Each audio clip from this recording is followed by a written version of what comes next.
Hi, I'm Jordan. I run a company called Spicy Pineapple Marketing. And today I want to talk to you about how to build a personal brand and a stronger digital presence on LinkedIn. As you know, there's so many platforms to choose from when you're thinking about building your presence online, whether it's Instagram, TikTok, Facebook, LinkedIn. There's so many out there, and you just need to know where to concentrate your efforts. I love LinkedIn because it's a B2B platform and your reach on that platform can be really strong organically. I've seen a lot of people these days use LinkedIn as a background check. A light bit of stalking here and there.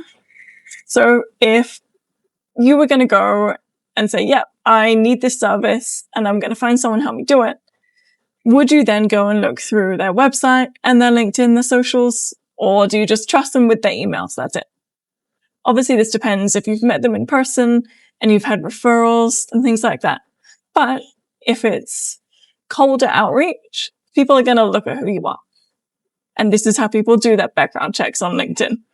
So they're going to want to know company name, how long you've worked there, your experience before that. That's all going to tie into whether they come on to be your client or not. As a statistic, only about 10% of people on LinkedIn actually post on LinkedIn. So you would see on your feed that it's really the same people they're posting day in, day out. And that's really good for their brand awareness, for their company, their name, because that keeps popping up, right? And we know that these days it takes about 10 to 20 touch points for someone to actually go into business with you and actually, notice you and pick you up. So you need to be strong on your branding and your knowledge. So for example, when I go to networking events now, I take my pineapple with me because my brand name is Spicy Pineapple Marketing. So branding is really important. When people see me and see my brand, they know exactly where I'm from and what I do. So for LinkedIn, you also need to make it the same. You need to show who you are on LinkedIn. Posting on LinkedIn has definitely changed the last year, I would say. So now people can actually talk about their experiences, their case studies from their clients, and also their day-to-day. So for me, I talk about how I help people on LinkedIn and how personal branding can help them. And if I have someone comment or like my post, that is amazing reach because it then shares to their whole network. So that's the amazing thing. So you think my network has, say, 5,000 people. If I like someone's post, that will share to my whole network on their feed. Whereas for Instagram, Facebook, that doesn't quite happen. Instagram, especially, you can't see who's liked it and it won't share across to someone else's page. What should people post? Because that's the hard one, right? You don't want to be showing people your breakfast. No one really cares. If you show your plate of breakfast when you're out networking or you're out on a team function, an event, something like that, worth posting. But you got to say why. What are you out doing these networking events for? Who have you connected with? What have you learned from that? That's how you connect it back to business. So I would say there's 3 different types of posting on LinkedIn, which is your personal. For example, I created a post last year and I said how I moved from Melbourne to Sydney. And that post got an insane amount of interactions. People were interested in what you were doing and moving. They're like, great, have fun. Here's some recommendations. And then the next one, other than personal, is going to be your experience, your knowledge, your expertise. That doesn't need to link to your business at all.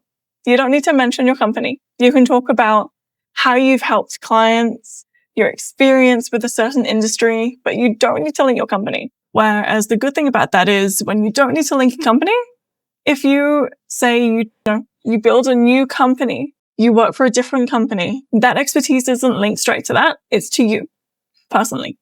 And the last one I would say is your business promotion posts, which no one likes on LinkedIn. So personal, your knowledge, and your business. Those are the 3 that are main ones that you see. And I've also recently seen that people aren't doing polls enough and things like that to get people to interact with them. So reasons why people don't post on LinkedIn is because they usually don't have that time to do it. They don't have that writing capacity to be like, look, I'm just going to sit down and write. This is what happened today. This is what I did at this event. I know it's time consuming. So usually with my clients, they usually write me one line, which I can turn into a story. Or you can even try and put that in AI as well. Once you've got your own voice set up, you can say, hey, turn this into a story that I can post on LinkedIn. Try that. A few reasons why people don't post. Number one, imposter syndrome. So thinking my knowledge isn't good enough to post. Why would people want to know about this? Why would they care? All of those, are always in your head going, look, some of this is just not good enough. It's not interesting. But so many people have so many different experiences in each industry.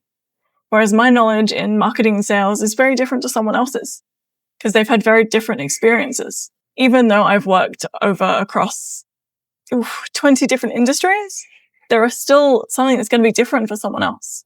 So when I talk about how to use LinkedIn, someone else might know it. That's great. But if it helps those people that don't, and they're like, oh, I've learned something from this post, from this video, that's what you want. That's the recognition you want from your posting on LinkedIn, which is going to be so different to your Instagram and your business page. So what I post on my Instagram, Facebook, and LinkedIn business page is very different to what I post on my personal one. So it's all about storytelling. And what you don't find interesting, someone else probably will. And this can be done in AI as well. But AI doesn't have your experience. So make sure you're using AI prompts properly to be able to create that storytelling vibe that sounds like you. Another reason people don't post so much on their personal brand is because it takes a while. So not in a while as in it takes you a while to think of ideas. It takes a while for it to build into something. You post once and leave it. What's that going to do? It needs to be consistent. So let's say you put yourself after this and go, great, I'm going to post once a week for 6 months and do that content plan. Just sit there and write down, things that you could find interesting, or give me a call and we'll go through what people could find interesting. From there, that's where you keep your consistency going and you can see the results. For example, maybe in that first month, it's not going to be as big. But after that, people will go, oh, let's have a look at what this person's doing. So when I help my clients with their personal branding, I usually help them write it and drag a story out of them. And honestly, those questions aren't too difficult to ask yourself either. So why you're in business, why you're doing what you're doing, who you help, and how you've got them to that spot. So when people start talking about their business and why they're in business, that's where the stories come out. And that's what I pinpoint. I go, great, have you thought about this area of your expertise? And they'll usually like, no, I thought no one would be interested in that. So they skip over it. They just go, look, my clients just want to know about this and that's it. But those clients might know what you do, but it's the people that don't know what you do that you want to explain it to. And even your current clients might not know about this other area of expertise that you have. So sharing that is going to help. So why is LinkedIn personal branding different to business branding? Because your business promotes itself very differently to how you do. For example, for my business, I talk about the key things that I specialize in to help clients, whereas my knowledge is in standing out and how to stand out on social media. So my business goes, great, I help people with social media. I help them with personal branding. And that's really what's on the website. To go, here's this, but it's not exciting and it doesn't explain me. So when people see you on Google and go and have a look at your website, there might be, tons of other people that do what you do. But to stand out, they're going to look at your other socials. They're going to see, okay, person's been doing this and this for this industry. This is how they could possibly help me. And those posts on LinkedIn give your personality. You don't want to work with someone who you don't really vibe with. So doing that is going to help. So why is personal branding important? Because these days we need to stand out and you want to become a thought leader in your area of expertise. So as I said, when you do build a new company or you swap positions to another job, they can't take away your personal experience. That's all you. And that can be shown on LinkedIn. These days, it's so hard to build trust. So one way to do that is online. You can't be in front of this person all the time. You can't have meetings face to face all the time. So when you're not in a meeting with them, this is another way to build their trust. All those different touch points coming up on their feed. You're viewing their profile on LinkedIn. You're commenting on their posts. Showing up is how you're going to build that trust. And in the B2B world, business to business, LinkedIn is one of the main ways of doing that because all of your decision makers are on there. So I focus on building brands. So it's a lot of different industries I can work with. So I go and talk about different industries to pick up different types of people. Now, everyone's wondering about AI. So if you're not using it, you should be testing it out. You should be building your own voice with AI. You should be building out your brand with AI as well. So obviously, it can't be as authentic as you can. For example, there are definitely some hiccups in these videos here because it's authentic. It's not edited. It is straight out there. So that's one thing that you need to trust. I've seen a lot of people trying to use AI for their videos. For example, using an AI animation of themselves and things like that. But I feel that people are always going to work with people. So if you're just putting out AI images and nothing about you, you're going to miss out because in the end, we want to build relationships and we can't build a relationship with AI.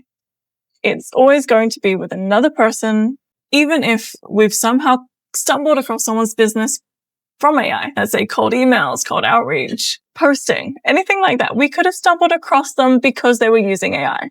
But ultimately, you're going to go with them because of that person. You've built trust in that person and they've become credible because you've seen them so many times. You've had those conversations. And you know what? You end up going with them because you like them and they're valuable to your company. They have these views that you don't have. A few mistakes I've seen people make when posting on LinkedIn is being too promotional about their business or too technical. For example, if you're in engineering, IT, there are some real technical words in there that a lot of people are not going to understand and they'll kind of skip over your post. So you're putting your post out there to the general public, let's say.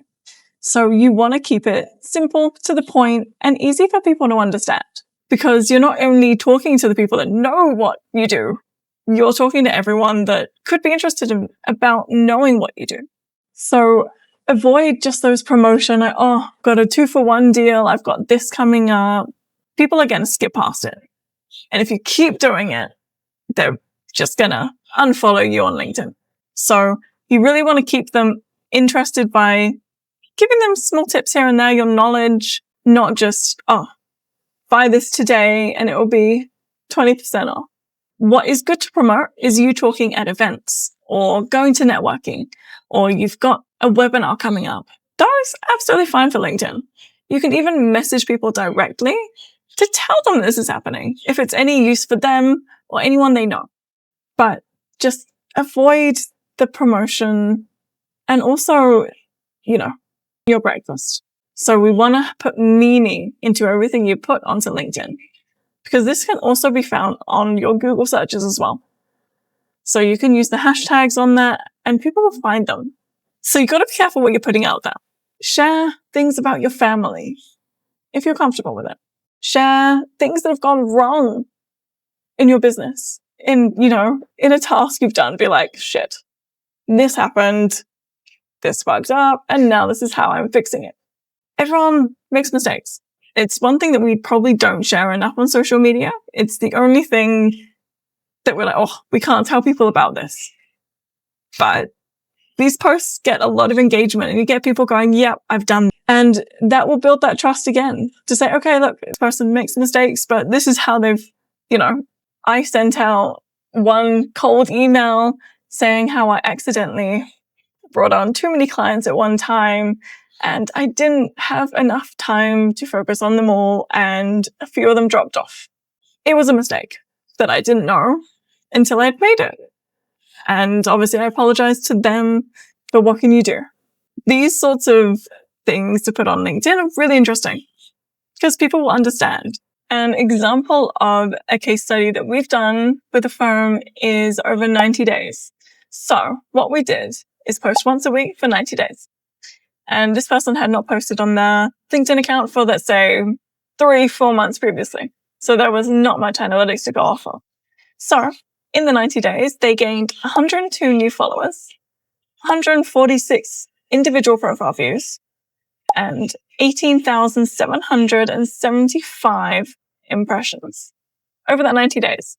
So really what we saw was an increase by 82.7%, which is amazing. That are decision makers and peers looking at your profile. That's what you want. Thanks again, everyone. I hope you learned something about personal branding on LinkedIn.